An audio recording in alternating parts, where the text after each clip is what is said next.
Malawi Brief. Kunali mapokoso ku nyumba ya malamulo masanawo pamene phungu wa dera la Lilongwe Nyanja a Steve Baba Malondera akudzudzula boma poononga ndalama zambiri pamene akutenga anthu kuchoka ku South Africa kubwera ku Malawi kuno. Phunguyu wati boma likugwiritsa ntchito ndalama zambiri poyerekeza ndi ndalama zimene akuyenera kumaononga pa ntchito imene akugwirayi. Nde zambiri mu videoyi tiyeni tikhale limodzi. Constituency to submit evidence regarding the repatriation of Malawians. Your Honor, the Speaker, I hope the best standing order that I can liaise on is Standing Order 73, where it talks about personal explanation. When you go down to Standing Order 74, it talks of process of debate, motion and answers. And under personal explanation, Your Honor, First Deputy Speaker, it is very clear that I'm entitled to 5 minutes. Thank you so much, Your Honor, First Deputy Speaker. Having said that, I would like to appreciate that when the chairperson for... Honourable Member, for Lilongwe Nyanja, an issue has been raised and your name has been reflected. Yes. So you are, the leader is requesting for evidence. Yes. From your office. Very true. And the people of Lilongwe Nyanja, presented by yourself, yes, will need to rise, explain yes, the evidence. I'll give you brief minutes and hand over the evidence to the assembly. Very true. And if you have it, if you yes, don't have, I have the evidence. I'll give you. I have the evidence, Your Honor. I'll give you time. Yes. Up to tomorrow lunchtime to submit the evidence. No, I have now. I have now. Okay. So, Honourable Member. I will speak to my evidence. Honourable Member, you cannot refer Standing Order number 73 because what you're doing is not a personal explanation. I was reflecting. You are responding to a reflection, and the leader has requested for you to provide evidence. Very true. So you know when you ask to provide evidence, you rise to provide the evidence. That's what I want to do. Yeah, so I will not be invoking the standing orders that you have quoted. Okay. Please respond to the leader and provide the evidence. Thank you so much, Your Honor. This issue comes from what was explained in this House, a report which was submitted by my dear brother from Karonga as a chairperson of international relations. In his submission in this House, the report, he indicated that there is a budget of 24 billion to repatriate 15,000 Malawians. And this House adopted that report. And when you check on page 4 of that report, it's clear on that one. And the committees sit on your behalf. Ideally, that is your report. And what I said during that explanation, during my contribution, it was very clear that looking at the evidence that was given in this House by the chairperson of international relations, I clearly indicated that it means each and every person is entitled to 1.6 million. It was very clear. And the one who was chairing on that day, it was the second deputy speaker, who is also in this House. Your Honor, I went on to say that day that according to other Malawians, you can only do that you can do the same trip using 240,000 Malawi kwacha. I did not stand in this House to speak anything as a chairperson of Public Accounts Committee, no. And looking at what he said or I said at the rally, I did not mention my role as a chairperson of Public Accounts Committee from the beginning to the end, and I can share the clip. Now, I said on that forum, what I said on that forum, I said, Your Honor, the Speaker, the evidence is here. You can ask the Sergeant at Arms to come and collect. Now, I said in this House that Matuas has charged 165,000 rands, and this is a quotation. And there's the Honourable Member, listen first. Honourable Member, Hold on, Honour Member. Yes, Your Honor. Slow down first. Honour Member, you seem to be responding to this question, maybe because you were not in the House. Maybe because you were not in the House. I recognize the leader is the one who requested for the evidence to clarify what he is looking for. And we did give you the floor. So, leader. Mr. First Deputy Speaker, when we sit in this house, we sit in here as dignified. Order, members, order. Order to my right and order to my left. We sit in this house as dignified men and women. That's number one. We sit in this house representing our people. And when we speak out there, at whatever forum, we are speaking on behalf of Malawians.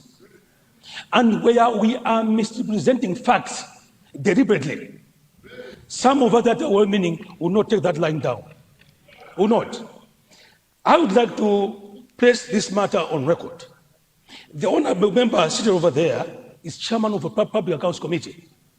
And when all else is said and done, these very reports are going to land in his committee.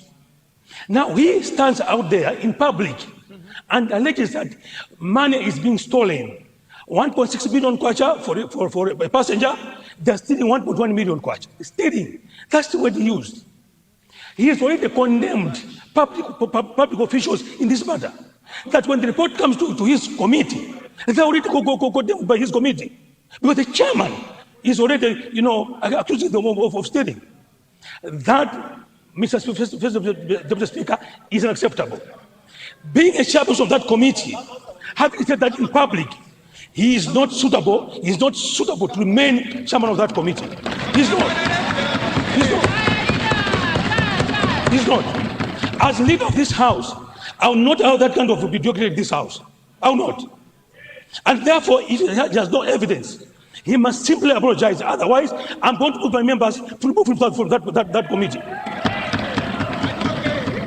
I will do that.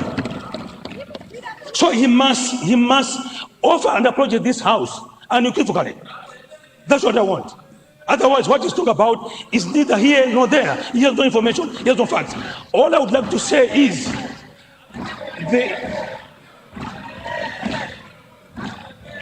Mr. Speaker, First Deputy Speaker, the information that I have, and this is accurate, is that the amount of money that has been spent this far, as of yesterday, is 9 billion kwacha.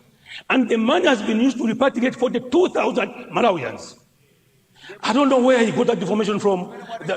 Now, let's put it this way. Mr. Speaker, let's put it this way. He was speaking to the public. Yes. He was speaking to the public. Let's assume the public rose and say we want our money back. Has he got the capacity to stop man from rioting? He has no capacity. So my demand is, if he was inciting violence, and that shouldn't be allowed. So if he wants peace with me here, he must withdraw that first, or we will move to remove himself from that committee. That's what we're going to do. I submit.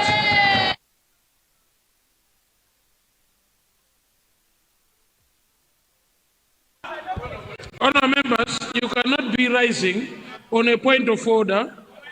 I'm engaging the honourable member for Lilongwe Nyanja because he was not here when the leader raised the issues.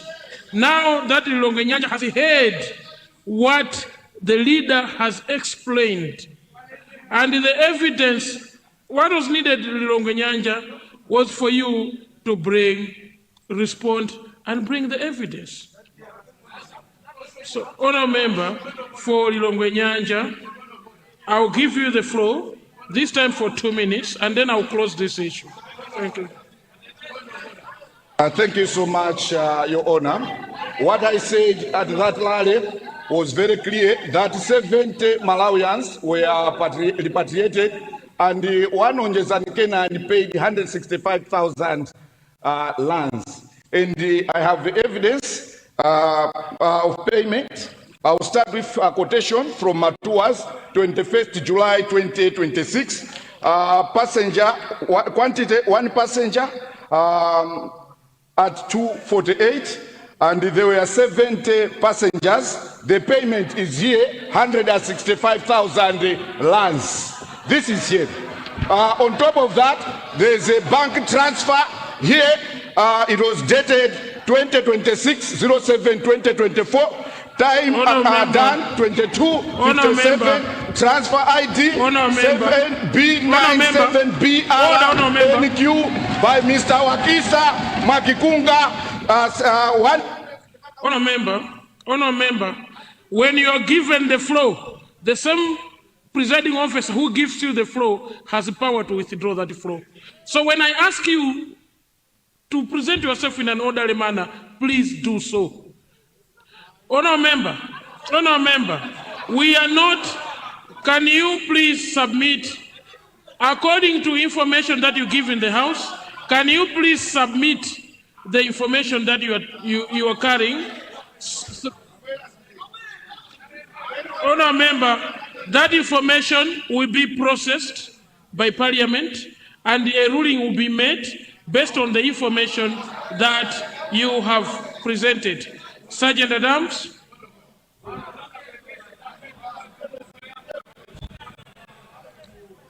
Sergeant Adams.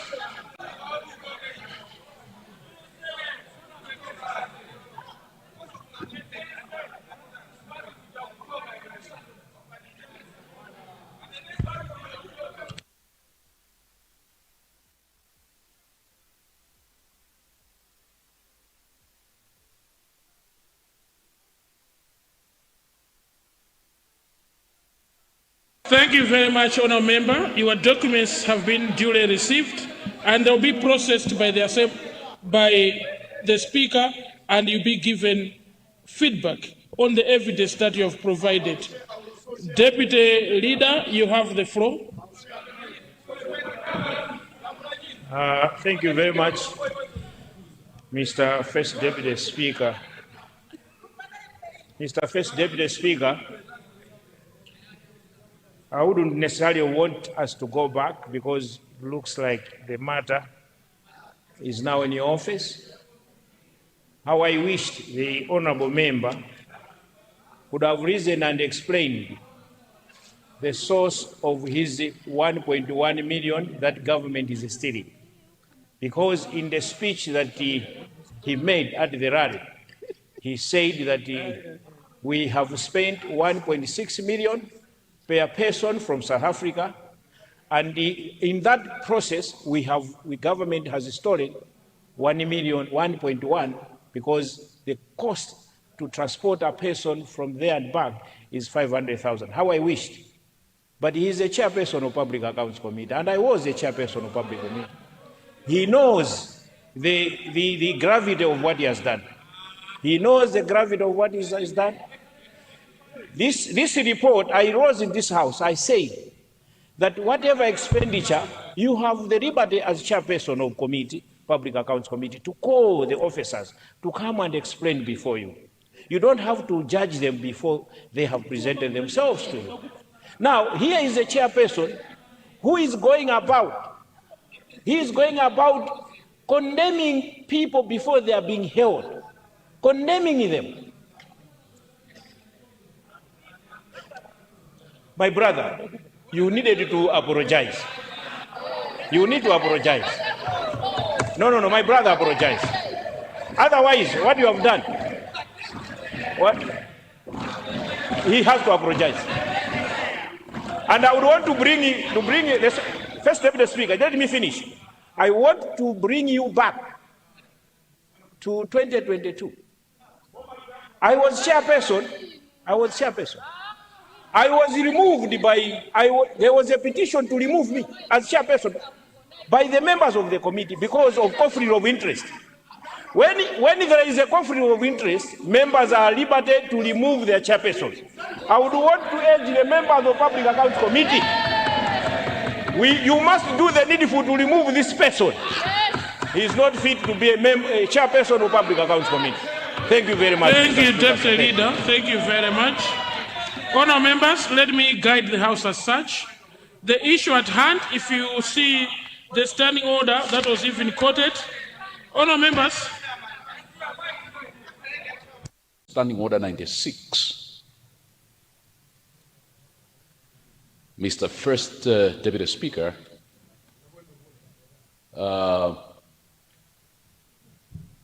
we are, I'm sorry, 102, on the accuracy of facts that we present. The standing order particularly states that a member of order is responsible for the accuracy of what is said on the floor. And we are setting a very bad precedent, Mr. Speaker, sir, and Mr. First Deputy Speaker, that we will be requiring people to provide evidence in the House for things that were said outside the House. So I wonder whether that is which standing order are you quoting? Can you please read the standing order? If you say 102. One minute. Okay, I can read on your indulgence. Honourable Member 102.1 says a member is responsible for the accuracy of any facts which he or she alleges to be true. Yes, but that is on the floor here, not outside the House. On the standing order I've read, it didn't say inside the House or outside the House. No, it says any facts. Mr. First Deputy Speaker, which he or she alleges to be true. Yes. Yes, but that is on the floor because the standing orders govern what happens in the House, not what happens outside the House. Honourable Member, that is noted. Let me rule as such that the issue at hand, which involves the leader and Lilongwe was first raised in the House by the Honourable Member for Lilongwe. The allegations, and now the leader says it has been raised at a rally which the Honourable Member undertook. So at that point when the Honourable Member is given the floor, it will be to the Honourable Member to raise that standing order and indeed pronounce himself that he has no evidence. Then we will rule this issue. At that point, we cannot rule in anticipation. Let's not rule in anticipation. We will wait. Honourable Minister of Energy, you have the floor. I requested in this House that people from this area have been deprived access to the grid, but I want to report that ESCOM came, they compensated the landowners where they want to put the transformer. So the project is going on, so I want to thank you for that. But I want also to ask you, Honourable Minister, if Ndawala project that started, I think, in 2018, is still part of MAREP, because then it was part of MAREP, and the people of Shirala village, about 150 households applied, and they have been going to Mwanza ESCOM, and I also joined them at one of the meetings, but they still haven't been assisted. So I just want to find out if they will benefit from the MAREP phase 9 or 10. That's all I wanted to know from you, right, First Deputy Speaker.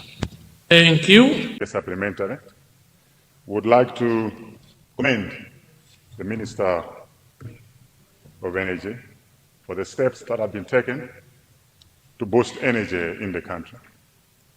Also commend the powerful statement that was made in Parliament to introduce structural reforms as well as institutional reforms. But the people of Nsanji Southwest would like to lodge a query on the outstanding backlog of cases of people that have paid for electricity in Nsanje Southwest. They have paid for electricity and the connection has not been made for now over 3-4 years.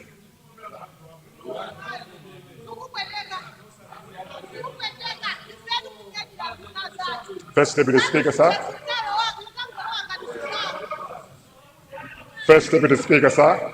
The people of Tie Malemia, Tie Ngabu, Chiriri, Chekerere, Mazere are concerned that the poor people have paid for electricity and their connection has not yet been made. There is a concern that when they follow up, they are getting responses that are not satisfactory. Sometimes even rude behavior is being displayed. We would like to ask the Minister to verify and give us a reconciliation of the backlog of cases that are outstanding, and also, if possible, to provide a technical team to address the lengthy delays in providing electricity to the people of Nsanje Southwest. I submit. Thank you very much. Honorable Minister, you have the floor, Madam. Thank you so much, Honorable First Deputy Speaker, sir. The first question is coming to my ministry from Mwanza Central. His question is on whether Ndawala project is still running. My response to that is that it's no longer running, but it has since been replaced by another project. And this one is Ascent project. So the people in Chia village, the households there, will be considered under Ascent. I take it that in your submission for some places to be electrified under Ascent, the learning and health facilities within Chia, if there is any in Chia village, I'm sure they have been submitted. But if not, we'll consider you under Ascent component 2, because the first component, we are only targeting learning and health facilities. In the second component, we'll be targeting trading centers and households. So we'll definitely consider Chia village under that.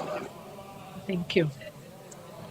Now we'll move to people of Nchisi West. Nchisi West asking my ministry to consider an extension of power from Mbweziko to Kaladzankuwa area. And I think he mentions that there is a health center in the Kaladzankuwa area. I hope that is right. I hope I got you right.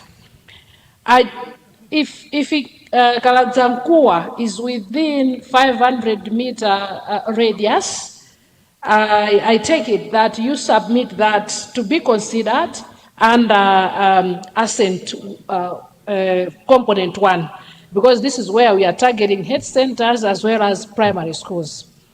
And if you have not done so, please do so. But at the same time, if it is far from, if it's not within the 500-meter radius, then we're going to consider that within the MAREP phases. So if you have not yet submitted these areas to the district assembly, please do so that we consider them in the subsequent MAREP phases. And that goes for Ntiransembe to Kanjiwa CDSS.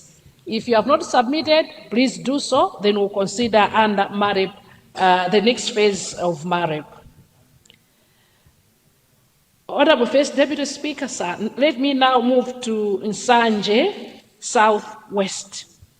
I would like to thank the Honorable Member for Nsanje Southwest for bringing to my attention, or to the attention of government, that we still have some backlog on paid-up members, paid-up consumers under MAREP 9.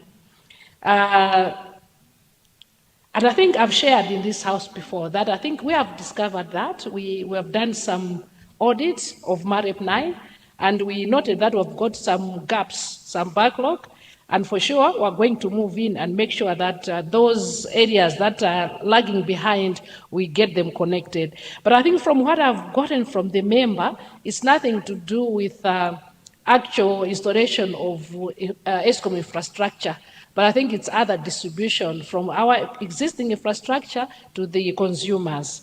So I think this is more to do with our members of staff of ESCOM.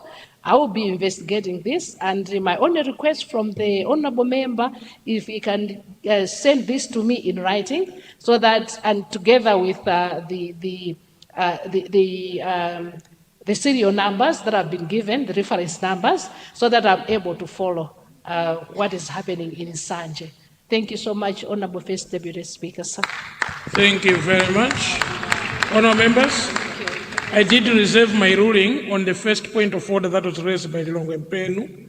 I would like to advise that the extension of times, indeed, during lunch time, should be done before the time to go for lunch. For example, 12:30, before 12:30, let's extend time if we are extending, and that extension should be done in advance to avoid doing it after we have already passed that time. Even extending time after knocking off at 5 p.m.